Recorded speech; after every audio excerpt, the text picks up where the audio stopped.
গত কয়েক বছরে উল্লেখযোগ্য সংখ্যক নারী বিভিন্ন কাজে নিয়োজিত হয়েছেন, কিন্তু কর্মক্ষেত্রের প্রায় সব স্তরেই নারীরা শিকার হচ্ছেন মজুরি বৈষম্যের।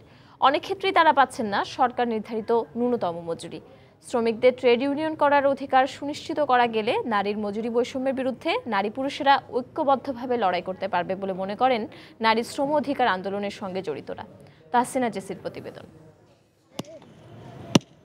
দেশে প্রতি বছর গড়ে ৫ লাখ নারী বিভিন্ন কাজে নিযুক্ত হন। নারী শ্রমিকদের অধিকার আন্দোলনের সঙ্গে জড়িতরা বলছেন, এই কর্মজীবী নারীদের বেশিরভাগই ২০০৬ সালের শ্রম আইন অনুযায়ী মজুরি ও অন্যান্য সুযোগ সুবিধা পান না। শহর ও গ্রাম ভেদে নারী ও পুরুষ শ্রমিকের বেতন বৈষম্য বেশ প্রকট। বিভিন্ন সংস্থার পরিসংখ্যান বলছে ১৫ লক্ষ গার্মেন্টস শ্রমিকের মধ্যে নারীর সংখ্যা প্রায় ১৩.৫ লাখ। মজুরির পাশাপাশি তারা স্বাস্থ্য ঝুঁকি সহ নানা সামাজিক বৈষম্য ও বঞ্চনার শিকার হচ্ছেন। গ্রামীণ অর্থনীতিতে অবদান রাখা নারীরাও পাচ্ছেন না শ্রমের সঠিক মজুরি। এমনকি গৃহস্থালিতে প্রতিদিন শ্রম দেওয়া প্রায় ৫.৫ কোটি নারীরও শ্রমের কোনো মূল্যায়ন নেই দেশের অর্থনীতিতে।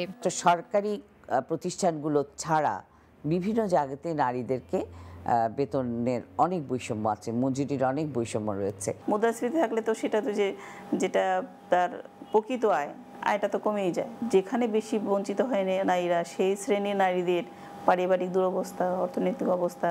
আমাদের তো মাইন্ডসেট আছে যে মেয়েরা কাজ কাম কম করে, মেয়েরা ফাঁকি দেয় বা মেয়েদের প্রোডাক্টিভিটি কম। নারী নেত্রীরা বলছেন, শ্রমবাজারে নিযুক্ত নারীরা এখনো মজুরি, নিয়োগ, পদোন্নতি এসব বিষয়ে বৈষম্যের শিকার হচ্ছেন। নিজেদের অধিকার আদায়ে নারীদের ট্রেড ইউনিয়নে অন্তর্ভুক্তিকরণের উপর জোর দেন তারা। ইনফর্মাল সেক্টর শ্রম আইনের আওতার মধ্যে আনতে হবে। ব্যক্তি মালিকানা খাতগুলোতে এখনো স্বাধীনভাবে ট্রেড ইউনিয়ন গড়ে উঠতে পারছে না।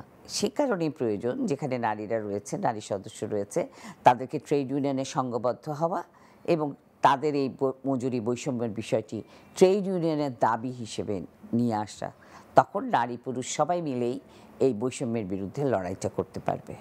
নারীদের সমকাজে সম মজুরি এবং সময় মতো তা পরিশোধ নিশ্চিত করা না হলে নারীদের প্রতি মজুরি বৈষম্য কমানো সম্ভব নয় বলে মনে করেন এই শ্রমিক অধিকার আন্দোলনের নেত্রীরা। তাহসিনা জেসি, সময় সংবাদ, ঢাকা।